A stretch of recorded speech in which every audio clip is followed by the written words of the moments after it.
Assalamualaikum warahmatullahi wabarakatuh.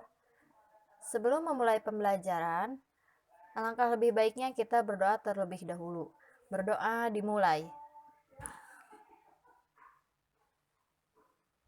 Berdoa selesai. Baiklah, hari ini kita akan mempelajari mata pelajaran PPKN. Kita masuk ke bab 2. Bab 2 ini topiknya yaitu tentang ketentuan Undang-Undang Dasar Negara Republik Indonesia tahun 1945 dalam kehidupan berbangsa dan bernegara. Silahkan kalian simak baik-baik pembelajaran ini dan dengarkan penjelasannya. Wilayah Negara Kesatuan Republik Indonesia. Coba kalian perhatikan gambar berikut. Di sana adalah gambar dari gugusan pulau-pulau negara Republik Indonesia. Yang pertama kita akan memetakan wilayah negara Kesatuan Republik Indonesia. Ada wilayah darat, ada wilayah laut, dan ada wilayah udara. Indonesia merupakan negara kepulauan. Hal ini sesuai dengan pasal 25A Undang-Undang Dasar Negara Republik Indonesia tahun 1945. Di sana dinyatakan bahwa negara Kesatuan Republik Indonesia adalah sebuah negara kepulauan yang berciri Nusantara dengan wilayah yang batas-batas dan hak-haknya ditetapkan oleh undang-undang. Kemudian, istilah Nusantara ini digunakan untuk menggambarkan kesatuan wilayah perairan dan gugusan pulau-pulau Indonesia. Nah, jadi artinya bahwa bisa dilihat pada peta tersebut bagaimana Indonesia ini kaya akan lautnya dan juga daratannya. Karena terdapat gugusan pulau-pulau di negara Indonesia. Kemudian, yang dimaksud kesatuan wilayah itu mencakup kesatuan politik, kesatuan hukum, kesatuan sosial budaya, kemudian kesatuan pertahanan dan keamanan. Dengan demikian, walaupun Indonesia itu terdiri dari ribuan pulau, tetapi semuanya terikat dalam satu kesatuan negara, yaitu Negara Kesatuan Republik Indonesia. Selanjutnya, Indonesia juga pada tanggal 13 Desember 1957, pemerintah mengeluarkan deklarasi Juanda. Ingat ya, pemerintah mengeluarkan deklarasi Juanda. Di mana berdasarkan deklarasi Juanda itu, Republik Indonesia menganut konsep negara kepulauan yang berciri Nusantara. Jadi deklarasi Juanda itu menegaskan bahwa Indonesia itu merupakan satu kesatuan wilayah Nusantara. Ini untuk memperkuat kesatuan kita dan semangat kebangsaan kita.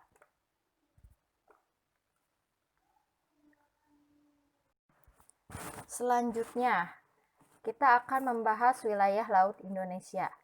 Nah, di sini ada pembagian wilayah dalam pengelolaan sumber daya alam di laut menurut Konvensi Hukum Laut PBB tahun 1982. Bisa dilihat di gambar bahwa kita memiliki 3 zona yang akan dibahas satu-satu. Yang pertama yaitu zona laut teritorial. Oke. Zona laut teritorial bisa diperhatikan baik-baik bahwa batas laut teritorial itu dimulai dari garis hayal yang berjarak 12 mil laut dari garis dasar ke arah laut lepas. Oke. Nah, jika ada dua negara yang menguasai lautan ini, sedangkan lebarnya itu kurang dari 24 mil, kan tidak bisa dibagi dua, ya. Maka garis teritorialnya itu ditarik dari sama jauh dari garis masing-masing negara tersebut. Jadi kalau misalkan ada 20 mil, maka 10 mil 10 mil. Tidak bisa yang satu 12 mil, yang satu 8 mil. Jadi harus adil, yaitu dibagi dua. Oke. Itu zona laut teritorial. Nah, selain itu, di zona laut teritorial ini, sebuah negara itu mempunyai hak kedaulatan sepenuhnya sampai batas laut teritorial, tetapi mempunyai kewajiban menyediakan alur pelayaran lintas damai baik di atas maupun di bawah permukaan laut. Jadi ada hak negara atas kepemilikan sepenuhnya, tapi juga wajib untuk menyediakan alur pelayaran. Kenapa wajib? karena ini akan berpengaruh terhadap kerjasama dengan negara lain. Yang kedua, ada zona landas kontinen. Zona landas kontinen ini kedalaman lautnya kurang dari 150 meter. Jadi, yang kurang dari 150 meter ini masuk ke dalam zona landas kontinen. Nah, Indonesia itu terletak pada 2 buah landasan kontinen. Ada landasan kontinen Asia dan landasan kontinen Australia. Di dalam garis batas landas kontinen ini, Indonesia mempunyai kewenangan untuk memanfaatkan sumber daya alam yang ada di dalamnya, dengan kewajiban untuk menyediakan alur pelayaran lintas damai. Jadi sama dengan zona laut teritorial, ada kewajiban untuk menyediakan alur pelayaran lintas damai.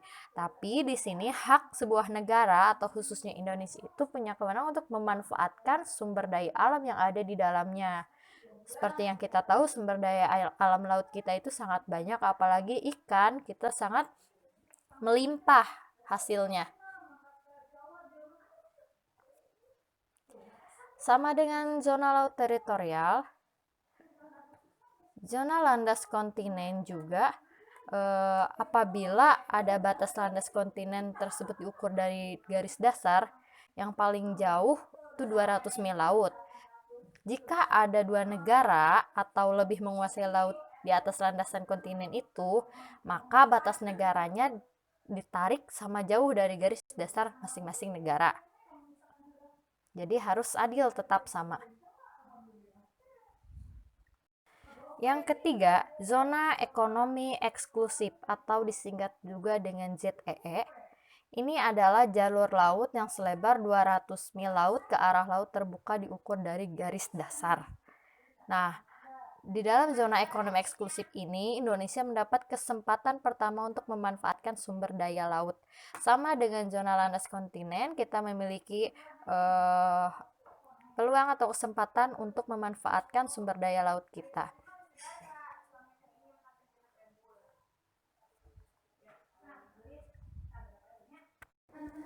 Wilayah daratan Indonesia.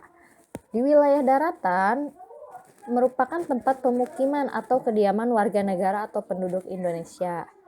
Nah, di wilayah daratan juga tempat berlangsungnya pemerintahan Republik Indonesia, baik pemerintah pusat maupun daerah. Selain itu, melihat potensi wilayah daratan Indonesia itu tidak kalah dengan wilayah lautan. Di daratan Indonesia terdapat banyak ratusan sungai, ribuan hektar hutan, persawahan, perkebunan. Kemudian terdapat juga gedung-gedung kokoh seperti lembaga pemerintahan, pusat perbelanjaan, pemukiman-pemukiman penduduk. Nah, itu adalah contoh dari kekayaan yang terkandung di darat. Selain itu, ada juga kekayaan alam lainnya. Kita memiliki banyak bahan tambang seperti emas, batu bara, perak, tembaga, dan sebagainya. Itulah yang menjadikan Indonesia salah satu anugerah Tuhan yang Maha Kuasa, di mana harus kita syukuri bahwa kekayaan yang kita miliki itu sangat banyak. Republik Indonesia juga mempunyai satu jenis wilayah lagi, yaitu wilayah ekstrateritorial. Ini merupakan wilayah negara kita yang dalam kenyataannya terdapat di wilayah negara lain. Jadi wilayah Indonesia tapi ada di negara lain. Keberadaan ini diakui oleh hukum internasional, jadi sudah ada dasar hukumnya. Nah, perwujudannya yaitu seperti kantor-kantor perwakilan diplomatik Republik Indonesia di negara lain. Misalkan ada kantor perwakilan diplomatik Republik Indonesia di negara Malaysia. Nah, wilayahnya itu menjadi kedaulatan kita, menjadi wilayah resmi kita walaupun ada di negara lain. Selanjutnya, ada batas wilayah negara kesatuan Republik Indonesia. Ini ada batas-batasnya, ada sebelah utara, sebelah barat, sebelah timur, dan sebelah selatan. Yang pertama, batas wilayah Indonesia di sebelah utara ada batas darat dan ada batas wilayah laut. Untuk batas wilayah darat, lihat di gambar, kita berbatasan dengan negara Malaysia. Tetapi untuk wilayah lautnya kita berbatasan dengan banyak negara, yaitu Malaysia, Singapura, Thailand, Vietnam, dan Filipina. Kemudian, untuk batas-batas wilayah Indonesia di sebelah barat, kita berbatasan langsung dengan Samudra Hindia dan perairan negara India. Selanjutnya, batas-batas wilayah Indonesia di sebelah timur. Wilayah timur ini kita berbatasan dengan daratan dan lautan Papua Nugini dan perairan Samudra Pasifik. Yang terakhir, batas-batas wilayah Indonesia di sebelah selatan, kita berbatasan langsung dengan wilayah darat Timor Leste, perairan Australia dan Samudra Hindia. Apalagi dengan Timor Leste yang dulu pernah menjadi bagian NKRI, kemudian memisahkan diri dan membentuk negara baru Timor Leste, artinya kita sangat bertetangga dengan Timor Leste. Pemaparan materi hari ini telah selesai. Silakan siswa mengisi daftar hadir dan menjawab pertanyaan di dalam Google Form ini. Nah, perlu dicatat bahwa jawaban harus tepat atau harus benar. Apabila tidak benar atau tidak tepat, maka dianggap tidak hadir. Maka di sini siswa harus memahami, boleh mencatat juga hal-hal yang penting mengenai pemaparan materi hari ini. Semoga pemaparan materi hari ini dapat bermanfaat bagi kita. Apabila ada pertanyaan atau hal-hal yang belum dipahami, boleh ditanyakan melalui WA Group maupun melalui Japri langsung.